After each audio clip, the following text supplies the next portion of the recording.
জনাইছো এক breaking news. বহিৰাজ্যত ৰহস্যজনক মৃত্যু অসমৰ যুৱতীৰ। আহমেদাবাদত ৰহস্যজনকভাৱে উদ্ধাৰ নাজিৰাৰ শিৱালী কাশ্যপৰ মৃতদেহ। চাদৰ পৰা পৰি মৃত্যু হোৱা বুলি ঘৰলৈ ফোন বন্ধুৰ। সৌৰভ পুৰোহিত নামৰ যুৱকজনে হত্যা কৰাৰ সন্দেহ পৰিয়ালৰ। নিশা 12:38 মাকৰ সৈতে ফোনত কথা পাতি আছিল যুৱতীগৰাকীয়ে। 1 বজাত মৃত্যু হোৱা বুলি ঘৰলৈ খবৰ।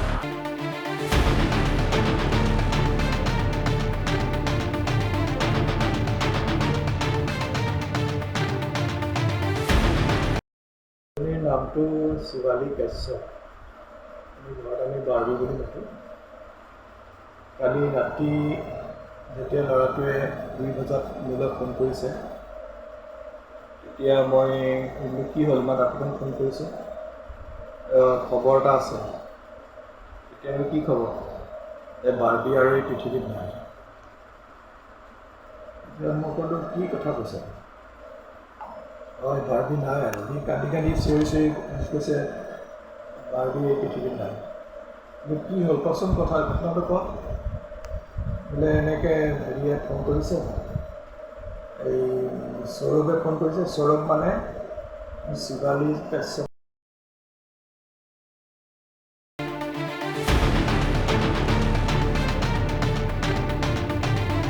জনাইছো এক ব্ৰেকিং নিউজ। বহিৰাজ্যত ৰহস্যজনক মৃত্যু অসমৰ যুৱতীৰ। আহমেদাবাদত ৰহস্যজনকভাৱে উদ্ধাৰ নাজিৰাৰ শিৱালী কাশ্যপৰ মৃতদেহ। চাদৰ পৰা পৰি মৃত্যু হোৱা বুলি ঘৰলৈ ফোন বন্ধুৰ। সৌৰভ পুৰোহিত নামৰ যুৱকজনে হত্যা কৰাৰ সন্দেহ পৰিয়ালৰ। নিশা 12:38 মাকৰ সৈতে ফোনত কথা পাতি আছিল যুৱতীগৰাকীয়ে। 1 বজাত মৃত্যু হোৱা বুলি ঘৰলৈ খবৰ।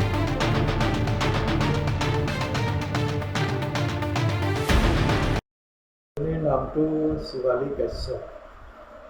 ঘৰত আমি বাৰ্বি বুলি মাতোঁ। কালি ৰাতি যেতিয়া ল'ৰাটোৱে 2 বজাত মোলৈ ফোন কৰিছে, তেতিয়া মই কি হ'ল ইমান ৰাতিপুৱা ফোন কৰিছে, খবৰ এটা আছে। তেতিয়া আমি কি খবৰ, বাৰ্বি আৰু এই পৃথিৱীত নাই। এতিয়া মই ক'লোঁ কি কথা কৈছে, বাৰ্বি নাই আৰু। সি কান্দি কান্দি চিঞৰি চিঞৰি কৈছে বাৰ্বি এই পৃথিৱীত নাই। কি হ'ল কচোন, ঘটনাটো কওক। বোলে এনেকৈ হেৰিয়ে ফোন কৰিছে, এই সৌৰভে ফোন কৰিছে। সৌৰভ মানে শিৱালী কাশ্যপ। নামটো শিৱালী কাশ্যপ। ঘৰত আমি বাৰ্বি বুলি মাতোঁ। কালি ৰাতি যেতিয়া ল'ৰাটোৱে 2 বজাত মোলৈ ফোন কৰিছে, তেতিয়া মই কি হ'ল ইমান ৰাতিপুৱা ফোন কৰিছে, খবৰ এটা আছে। তেতিয়া আমি কি খবৰ, বাৰ্বি আৰু এই পৃথিৱীত নাই। এতিয়া মই ক'লোঁ কি কথা কৈছে, বাৰ্বি নাই আৰু। সি কান্দি কান্দি চিঞৰি চিঞৰি কৈছে বাৰ্বি এই পৃথিৱীত নাই। কি হ'ল কচোন, ঘটনাটো কওক।